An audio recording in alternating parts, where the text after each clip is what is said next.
اس لیے میرے بزرگ دوستوں عزیزوں، بنیاد اس کو بناؤ کہ اللہ کے راستے کی نقل و حرکت ایمان اور اعمال کی تکمیل کے لیے ہے۔ سوال اس بات کا ہے، لوگ یہ کہتے ہیں کہ کیا ایمان اور اعمال میں کمال پیدا کرنے کے لیے صرف یہی راستہ ہے؟ دیکھو، جب جب امت کی نظر سیرت صحابہ سے اور محمد صلی اللہ علیہ وسلم کے طریقوں سے دور ہوتی جاوے گی، امت کے درمیان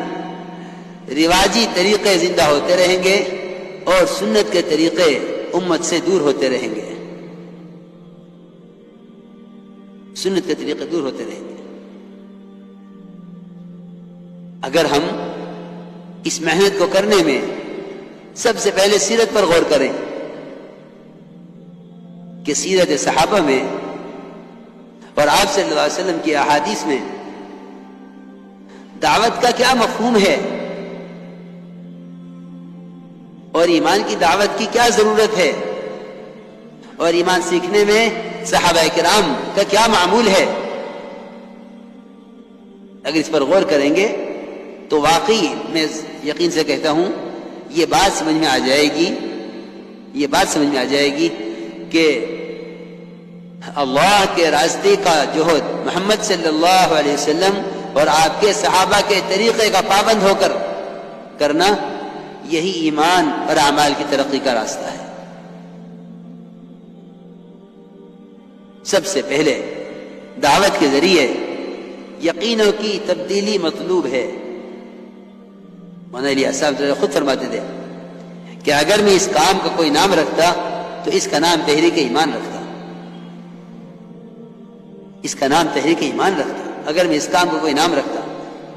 کہ اس کا نام تحریک ایمان رکھتا، کہ یہ محنت یقینوں کے بدلنے کے لیے ہے، یقین کی تبدیلی صحابہ کرام کے طریقے کے ساتھ مربوط ہے، صحابہ کے طریقے کے ساتھ لازم ہے۔ اس کا طریقہ یہ تھا کہ معاذ بن جبل، عبداللہ بن رواحہ، عمر بن خطاب، ابی بن کعب اور ابو ہریرہ رضی اللہ عنہ اجمعین، یہ بڑے بڑے صحابہ جن میں ایک سید القراء ہیں، جن میں ایک سید العلماء ہیں، جن میں ایک سید المحدثین ہیں ابو ہریرہ، جن میں عمر ہے جن کے بارے میں فرمایا لو کان بعد نبی لکان عمر۔ ان صحابہ سے یہ بات کئی روایتوں میں ثابت ہے کہ یہ ایمان سیکھنے کے عنوان پر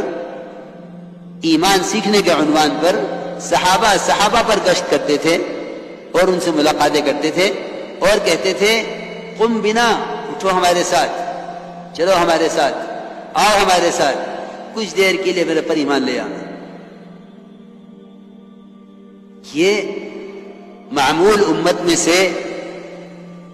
یعنی کلیتاً ختم ہو گیا ہے، کلیتاً ختم ہو گیا، کلی طور پر۔ حالانکہ یقین کے سیکھنے کا اور یقین کی تبدیلی کا یہی طریقہ تھا صحابہ کرام کے درمیان۔ مسجد کی جماعت تھی صحابہ کی، جن کا کام یہ تھا کہ ایمان سیکھنے کے عنوان پر صحابہ پر گشت کرتے تھے اور کہتے تھے قم بنا، اٹھو ہمارے ساتھ، چلو ہمارے ساتھ، آؤ ہمارے ساتھ مسجد میں، کچھ دیر کے لیے پر ایمان لے آؤ۔ بلکہ خود عمر رضی اللہ عنہ کا قول یہ ہے، وہ خود فرماتے ہیں کہ میں تمہیں مسجد میں ایمان کے حلقوں میں اس لیے جمع کرتا ہوں تاکہ میرے اپنے ایمان میں زیادتی ہو،